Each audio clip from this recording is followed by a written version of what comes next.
வணக்கம் மக்களே! இது ஒரு ஃபெயிலியர் வீடியோ. பட் ஆனா லாஸ்ட் வரைக்கும் நான் ட்ரை பண்ணேன்.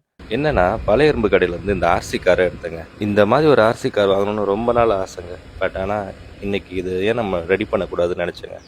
இந்த காரோட மேக்கே இந்த மாதிரி இந்த சஸ்பென்ஷன் அமுங்கி எந்திரிக்கிறது தான் எனக்கு ரொம்ப புடிச்சது. ஓகே, எப்படி பார்த்தாலும் இந்த காரை நம்ம கழட்டி தான் பார்த்தாகணும். சரி, ஃபஸ்ட்டு நம்ம என்ன பண்ணுவோம், பேட்டரிய கழட்டணும். பேட்டரி எடுத்து பேட்டரியோட கண்டிஷன் செக் பண்ணி பார்த்தா, சுத்த டெட்டு. ஒரு 1/2 அன் ஹவர் சார்ஜ் போட்டு பார்த்தேன், அப்பயும் சுத்தமாக ஏறலை. சரின்ட்டு பேட்டரியை ரீப்ளேஸ் பண்ணிட்டேன் ஃபஸ்ட்டு. நெக்ஸ்ட்டு பார்த்தீங்கன்னா, சஸ்பென்ஷன் ஒரு பக்கம் அடி வாங்கியிருந்தது. சரி, அதை பெருசாக கண்டுக்கல.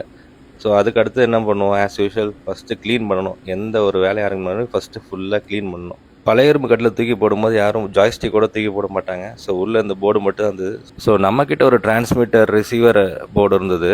ஸோ அதை எடுத்து இதுக்கு ரீப்ளேஸ் பண்ணலான்னு ஐடியா. ஏன்னா இது வேற ஒரு ஆர்சி காருக்காக வாங்கினேன். அதை எப்படி ஜாய்ஸ்டிக்கு ஒரு போர்டு ரீப்ளேஸ் பண்ணிட்டேன். இது ஒரு பழைய ஜாய்ஸ்டிக் கவர், அதில் போர்டு உட்காரல. சரி, அப்படியே ஒரு பேட்டரியை போட்டு விட்டுறலாம் அப்படின்ட்டு போட்டாச்சு. ஒரு வாட்டி ஃபுல்லாக தரவாக லைனை செக் பண்ணியாச்சு. லைனை செக் பண்ண பிறகு நம்ம ஆப்ரேட் பண்ணி பார்த்தேன்.